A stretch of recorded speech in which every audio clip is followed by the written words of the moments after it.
I'm going to start with a little exercise. Close your eyes for a second. And imagine, before you walked in, everything that you know: foods, smells, the clothes you're wearing, the car you're driving, where you live. As soon as you open your eyes, are gone. Now, that was what exactly happened to me as I was growing up. You see, I have a little bit of a reverse immigration story I'd like to share with you. I was actually born in Milwaukee, Wisconsin, to a very proud Mexican father and a Salvadorian mother. I have one older sister, and we were, as children, here. My dad is a steam fitter by trade, and he was laid off when I was 1. And so he decided to take our family back to Mexico. Now, as a young child, you don't know what you don't know. I grew up in Mexico, and I have very vivid memories of Mexico. I still remember the smell of pine sol that my mom would wake us up with Spanish music to get up and clean every Saturday. I still remember all of our family parties were always full because my parents both come from 12 brothers and sisters, so I do have 24 aunts and uncles. And what might be surprising is that my dad was then called back to work. And so rather than uproot us, he decided to come back to Milwaukee, and my sister, my mother, and I stayed back in Mexico. Now, as a young child, I would remember my dad would come and visit once a month.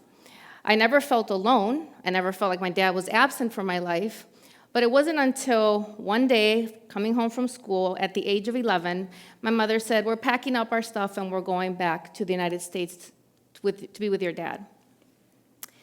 Now, you can imagine, as an 11-year-old child, impressionable that I came to this country without knowing the culture, the language. I had no family but my sister, my dad, and my mom. It was a scary place. And to say that I knew exactly what the reasons were for my parents doing that, I can't tell you until now that I'm an adult and I've asked the questions. But as a young child, coming to this country without having the ability to have the voice that, as a young woman, I know I have today, was a very scary place. And so my journey really began, I would say, when I got here to really understand what it means to be a Latina woman. Because what I also learned very quickly is that America is obsessed with labels, and they want to put you in a box. And really early on, without really understanding the language, I was told that I would be a statistic, which would probably be that by the age of 17, I would be pregnant and a high school dropout. Now, this was all told to me in Spanish because I didn't know English. I am a proud Milwaukee Public School graduate, but what I will tell you is that my childhood was very, very tough. I was bullied, which is not what I would consider bullying. I love my name today, Griselda, because it's strong and it represents me and it is unique to me. But growing up, I hated it because kids were mean. And they would call me Greaseball. And yes, they would sing the Grease is the Word soundtrack that now I actually love, right? Because my nickname is Gris, and not Grease, but Gris. I would get pulled out of the classroom every day for ESL classes, English as a second language for our non-speakers here. And what I was often told every time I got pulled out of the classroom was that I was special. And, special not in like, I'm awesome, like I think I am today. Special in that I was special needs. And so as a young child and as a young girl, I hated school, which is surprising because I became a lifelong learner and now I lived at school, right? It took me 7 years to finish my law degree. And I hated school. I would often pretend I was sick. I would wake up extra early, hide under the covers, and then pretend I had a fever so my mom wouldn't send me to school. That didn't work. And I remember one day in 4th grade, I often ate by myself. I often hid away by myself in the playground. And one day in class, my teacher, Ms. Lassa, simply asked me a simple question: "What's wrong?" And I didn't say anything. I just let the tears do the talking because she knew.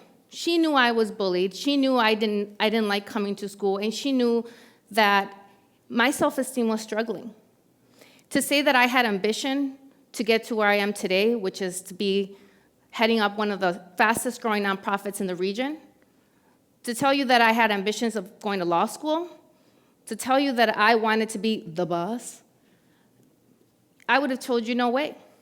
All I knew is that I wanted to go back to Mexico and be with my cousins. That's all I knew. And she said to me, I know you're struggling. I know things are tough, but don't let those kids steal your joy. She said, you need to do the work, you need to read, and you need to do what you need to do to survive. And she said, you can be anything you want. You know it, and I do too. God, was she right? Why is it that we can give advice to people, but it's so hard for us to follow it ourselves? And that was a turning point in my life. I then did what normal kids do, right? I enrolled in accelerated reading courses.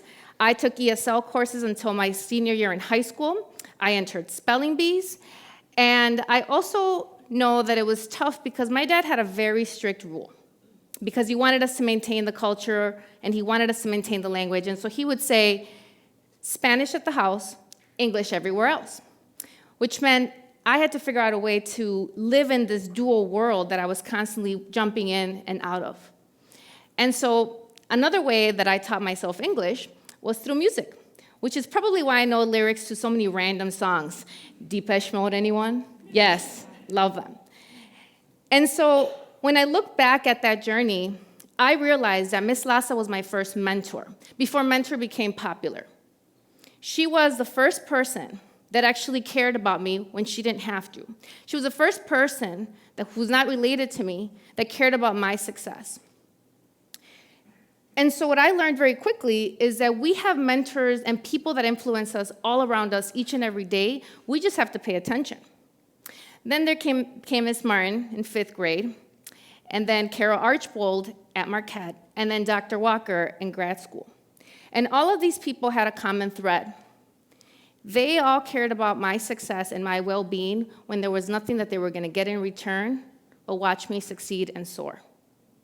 And so today, as I look at the work that we do at Hispanic Professionals of Greater Milwaukee, our main goal is to make sure that we break ceilings and offer opportunities to our Hispanic constituency so that they own and sit at the tables that they belong. And quite frankly, it's quite gratifying. A lot of people will say, well, you get paid to do that. Well, yeah, I know. But I do it also on times when I don't have to do it. Because you see, I care about the little Gris that's coming up behind me. I care about all the young men and women that feel that they should not be here because law tells you or because society tells you. I care because there are people that will judge you based on the color of your skin, the way you speak, the way you look. And what I learned very early on, too, was that it takes 7 seconds for someone to judge you. Now, in a world of social media, you're judging all the time. And people have asked, well, where do you find these magical mentors? Well, you don't have to fill out a job application to be a mentor, right? What you do is you find people that connect with you. You find people that you want to share your highs and lows. You want to share the good and the bad and the ugly. But you will also want to find someone that offers you the constructive criticism that you need to fulfill your growth. I often find that the best mentors are mentors who will not coddle you, will give you constructive criticism, but will always want to see you succeed. Good mentors will also teach you life lessons like how to save for the rainy day, because in the world we live in today, money does still rule the world. And what I've also found is that you have to be open to the process of mentoring. You have to be open to someone judging you in a way that still feels genuine. You have to be open to someone still looking out for you in a way that feels positive and reinforcing to you and your journey, because I don't presume that my journey is the same as anybody else, but I would hope that at some point someone would learn from my mistakes or my successes. And so the 3 mantras that I try to live by, as it relates to mentoring, as I look at the people that I try to interact with and engage with, is 1, I want to make sure that people feel empowered. I want to make sure that people know that they have a power and own a seat at every single table that they choose to be in. but they have to be open to the process. I also know that it's extremely tough to be vulnerable. And so when you look at wanting to help someone, you have to meet them where they're at. And you have to meet them at a point that feels genuine for them and feels genuine to you. You have to be present, you have to be open, and you have to be willing to be a genuine role model for someone other than you. My goal is that people will break ceilings than I will ever break. My goal is that all the kids that we help and mentor will open doors for the next generation and the generation after that. And so then what I have found is, where do you find these magical mentors besides the job application that I told you that does not exist? Well, the internet, right? Where do most of us interact probably 70% of our day and build connections? The internet. The power of social media is real. Now, you can find any email address that you choose. You can Google pretty much anybody, can find a lot of creepy information. But more importantly, if you really are smart, you can Facebook stalk them if they have their account open, and you can find all kinds of things about them. But that's not what I'm encouraging you to do here. I'm encouraging you to find the people that you really want to connect with. And all it takes is an email, could be a phone call.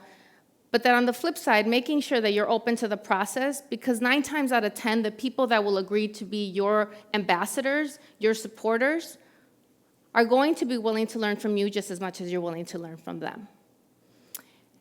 And so I want to close by saying, look for people that want to see you succeed, be open to the process, and make sure that you enjoy the journey that you're about to embark in. Thank you.